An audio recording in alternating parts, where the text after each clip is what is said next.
बुला लिया गया था। अभी की रिपोर्ट ये आई है 250 लोगों में से अभी 50 लोगों का वो हो गया है, यानी इनको कार्यभार सौंप दिया गया। करीब 150 लोग अभी बाकी है जिनको कार्यभार सौंपना बाकी है। अभी की रिपोर्ट आ रही है। और जो मतदान दल वहां के लिए पहुंचा हुआ है उनको क्या कुछ खास ट्रेनिंग दी गई है, क्योंकि यहाँ पर संभावना है कि कुछ हालात खराब हो सकते हैं। इसके पहले भी ऐसी छुटपुट घटनाएं सामने आई हैं, उनको लेकर क्या खास तैयारियां? अभी कुछ दिन पहले खरगढ़ रोड पे टिफिन बम भी मिला था। संवेदनशील कई इलाके हैं, रामपुर मोला जो है क्षेत्र है और डोंगर जैसा कुछ इलाका है वो नक्सली नक्सलों से प्रभावित है। और 5 दिन पहले टिफिन बम भी इसमें सुरक्षा बलों ने वो किया था, स्प्रे किया था। और आज मतदान दल लगभग निकलने की तैयारी में, शाम तक मतदान की कर्मी रहेंगे वो अपने मतदान केंद्र पर पहुंच जाएंगे। देवाशीष, ये भी जानना चाहेंगे आपसे, यहाँ पर जो घटनाएं आपने यहाँ पर इनका जिक्र किया है, क्या उसके बाद सख्ती बढ़ती गई है, क्योंकि संभावना है कि मतदान पर इसका प्रभाव पड़ेगा? तो बहुत सारी लग चुकी है, लेकिन नक्सल भी अपना जहाँ है करके वो बताना चाहते हैं। कोशिश करेंगे नक्सली भी कि पुलिस को चकमा देगी, कुछ ना कुछ घटना करने का प्रयास करेंगे, लेकिन पुलिस भी मुस्तैद है। चलिए, बिल्कुल। तमाम जानकारी के लिए बहुत शुक्रिया आपका देवाशीष। तो यहाँ पर छिटपुट घटनाएं तो होती रही हैं, लेकिन पुलिस जवान भी मुस्तैद नजर आ रहे हैं। भारी संख्या में पुलिस बल इन सभी मतदान केंद्रों पर यहाँ पर तैनात किया गया है, क्योंकि 223 उम्मीदवार ऐसे हैं जिनकी किस्मत का कल फैसला होना है और 40,78,000 मतदाता इस दौरान मतदान करने वाले हैं। कल प्रथम चरण के लिए मतदान यहाँ पर होना है और बस्तर संभाग की 12 तो वहीं दुर्ग संभाग की 8 विधानसभा सीटें ऐसी जहां पर कल मतदान होगा और 223 उम्मीदवार चुनावी मैदान में यहां पर उतरे हुए हैं। तो कम नक्सल प्रभावित सीटों पर जो कि बस्तर, चित्रकूट और जगदलपुर में 8 से 5 बजे तक मतदान होना। बस्तर संभाग के मुख्य तौर पर आपको बात बता रहे हैं। और इसके बाद जो बाकी की बची सीटें हैं वहां पर भी मतदान होना है। इसके बाद 8 से 5 इन तीनों सीटों पर मतदान होना है और काफी खास तैयारियां भी की गई हैं, क्योंकि चुनौतीपूर्ण होता है जो मतदान दल वहां पर रवाना किया गया है उनके लिए भी शांतिपूर्वक चुनाव मतदान यहाँ पर कराना उनके लिए भी चुनौती होता है। ऐसे में काफी खास तैयारियां पहले से की गई है। कुछ दल पहले से यहाँ पर रवाना कर दिया गया था, तो कुछ दल अभी भी रवाना किए जा रहे हैं। 40,78,000 मतदाता कल मतदान यहाँ पर करने वाले हैं। प्रथम चरण का मतदान कल छत्तीसगढ़ में होने जा रहा है।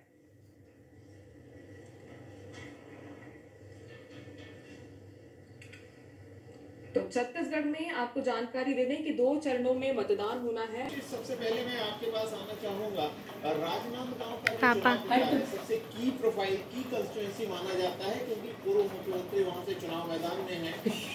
क्या मुद्दे इस दौरान छाए रहे? जब आपने देखा चुनाव प्रचार के दौरान जो है किस तरह के मुद्दे वहाँ छाए रहे? देखिए, ग्रामीण स्तर पे किसान का मुद्दा नहीं था। अगर शहरी देखा जाए तो शहर में रोड, पानी, बिजली और सफाई और ये मुद्दे शहर में बहुत मायने रखते हैं जी।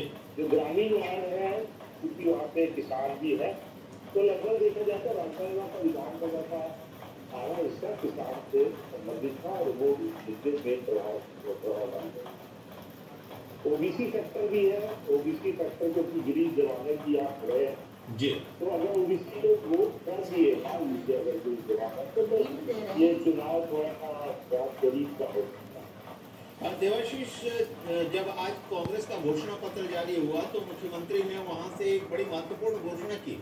उन्होंने कहा कि अगर राजनांदगांव की जो जनता है वो कांग्रेस के प्रत्याशी के पक्ष में मतदान करती है और कांग्रेस का प्रत्याशी यानी कि गिरीश देवानंद जीत जाते हैं तो राजनांदगांव को संभाग बनाया जाएगा। क्या आपको लगता है ये घोषणा जो है वो मतदाताओं को प्रभावित कर सकती है?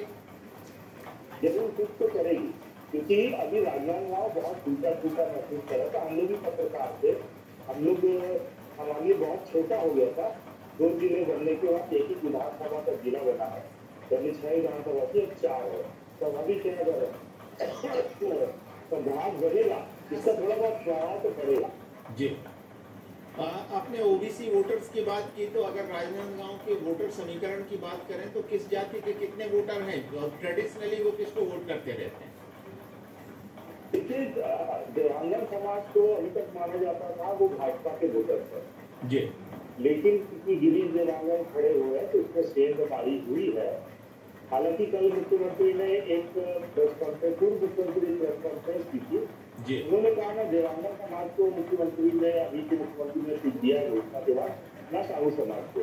यहाँ साहू और देवांगन समाज और पूर्वी समाज बहुत भारी मात्रा में 2,08,000 लगभग वोटर है। जी। लगभग 25 से 30,000 साहू है। वैसे इतने कुर्मी बोलता हूँ, वर्मा लोधी है यहाँ पे, सॉरी कुर्मी भी वर्मा है, यहाँ लोधी ज्यादा है। और फिर देवांगन समाज, यादव समाज 10,000 यादव समाज है। ऐसे करके बहुत मायने रखता है। लेकिन जो शहरी इलाका है, जो पॉश वार्ड है, वहाँ पे रमन सिंह की पकड़ बहुत तगड़ी है। 10,000 के आसपास मुस्लिम वोटर है। और अगर देवांगन समाज दोनों अगर एक साथ कांग्रेस की तरफ वोट कर दिए तो जो शहर के जो मध्य के 15-20,000 वोट है वो बरोबर हो जाएंगे उसको। बिल्कुल बिल्कुल, देवाशीष आप बने रहे हमारे साथ, मुकाबला बहुत दिलचस्प है। शिल्पा जी, आपने एक दिग्गज नेता, जिसको कह सकते हैं बीजेपी के बड़े नेता, 15 साल तक राज्य के शासन की बागडोर संभाली है, पूर्व मुख्यमंत्री रमन सिंह ने, उनके मुकाबले बिल्कुल नए प्रत्याशी को चुनाव मैदान में उतारा। शुरुआत में जो है गिरीश देवांगन जी पर बाहरी प्रत्याशी होने के भी आरोप लगे, हालांकि उसका जवाब कांग्रेस ने बहुत दिलचस्पी से दिया भी, और मैं समझता हूं कि यह मुद्दा 1-2 दिन के भीतर ही ठंडा पड़ गया। अब आप इस मुकाबले को कैसे देखती हैं? जी नमस्कार जी।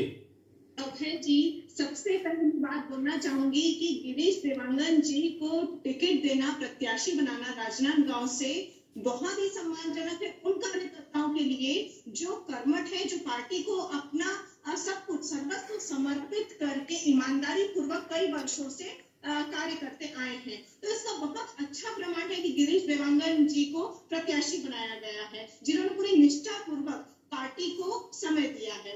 और एक मेहनत कश और कर्मठ कार्यकर्ता के रूप में जो गिरीश देवांगन जी है, मैं निश्चित रूप से उनकी मेहनत पे भरोसा, पार्टी ने भरोसा जताया है। और मैं देख ही रही हूँ, मेरे घर से आते हैं तो मैं देख ही रही हूँ, वो एक सामान्य किसान का जीवन व्यतीत करते हैं। वो सुबह उठते हैं 5 बजे और सबसे पहले अपने खेत में जा करके धान का देखरेख और धान उगाने की व्यवस्था करते हैं, और जो भी दूसरे फसल है उसकी देखरेख करते हैं। वो उनका पेशा ही प्रमुख किसान है। तो मैं समझती हूँ कि जनता जनार्दन होती है, बात को समझती है कि एक सरल, सिंपल और किसान के रूप में गिरीश देवांगन जी को उन्होंने पाया है। और निश्चित यानी आपको उम्मीद है कि मुकाबला बहुत दिलचस्प होगा, और कांग्रेस भले ही एक नए प्रत्याशी के साथ एक हेवी वेट के सामने मैदान में उतरी है, लेकिन उसके लिए नतीजे अपेक्षित रहेंगे, और कुछ चौंकाने वाले नतीजे राज्य की जनता को देखने को 3 दिसंबर को मिल सकते हैं। बने रहें। सुभाष जी, राजनांदगांव का चुनाव सबसे दिलचस्प चुनाव है, और राज्य की पूरी जनता राजनांदगांव की तरफ बहुत उत्सुकता से देख रही है। 2018 के चुनाव में राज्य के 3 बार के मुख्यमंत्री रहे रमन सिंह चुनाव जीत तो गए थे, लेकिन जो मार्जिन ऑफ वोट था वो इतना बड़ा नहीं था जो कि एक राज्य के मुख्यमंत्री का होना चाहिए। क्या आपको लगता है बिल्कुल एक नए उम्मीदवार के साथ मैदान में उतरी कांग्रेस इस बार वहां कोई चमत्कार कर पाएगी? देखिए, जो पिछला चुनाव याद करें, वो करुणा शुक्ला ने लड़ा था जी। करुणा शुक्ला अटल बिहारी वाजपेयी की भतीजी थी, और वो भाजपा से आती थी। क्योंकि भाजपा से उनका मोह भंग हुआ और फिर वो कांग्रेस में आई, और कांग्रेस में आके उन्होंने राजनांदगांव से चुनाव लड़ा, और वो उन्होंने काफी हद तक टक्कर दी। तब रमन सिंह मुख्यमंत्री थे। आज रमन सिंह मुख्यमंत्री नहीं है, आज पूर्व मुख्यमंत्री है। और जो चुनाव लड़ रहे गिरीश देवांगन, वो सबको पता है कि वो भूपेश बघेल के सखा है, मित्र है, कॉलेज में साथ पढ़े, दोनों बहुत घनिष्ठता है। इसलिए हम देखते हैं कि मुख्यमंत्री ने भी पूरा समय, अगर आज घोषणा पत्र भी जारी करना था तो उन्होंने रायपुर की बजाय राजनांदगांव चुना। तो ये भी बहुत सारे लोगों को उन्होंने मैसेज दिया कि यदि देखिए, डॉक्टर साहब ने जितने भी उन्होंने विकास किए हैं, इसमें कोई शक नहीं है कि डॉक्टर साहब ने राजनांदगांव का विकास नहीं किया।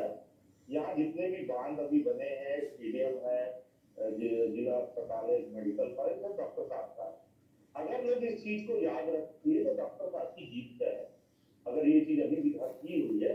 लेकिन अगर कोई ये सोच रहा है कि डॉक्टर साहब थोड़े एजेड हो गए हैं, सुरक्षा में रहते हैं और लगातार दौरे नहीं कर सकते और हमको एक मंत्री चाहिए, युवा नेता चाहिए, तो वो गिरीश जवानों को वोट करते हैं। जी बिल्कुल बिल्कुल देवाशीष, बहुत बहुत शुक्रिया। आपने वहाँ का जो ओवरव्यू है राजनांदगांव सीट का वो हमसे दिया। हम एक एक करके फिर कांकेर भी चलेंगे और हमारे संवाददाता वहाँ तामेश्वर सिन्हा है, उनसे हम समझने की कोशिश करेंगे कि आसपास वहाँ जो सीटें हैं, जैसे अंतागढ़ की सीट है या भानु प्रतापपुर की सीट है या कोंडागांव की सीट है, और उस पर मुकाबला कितना दिलचस्प हो सकता है।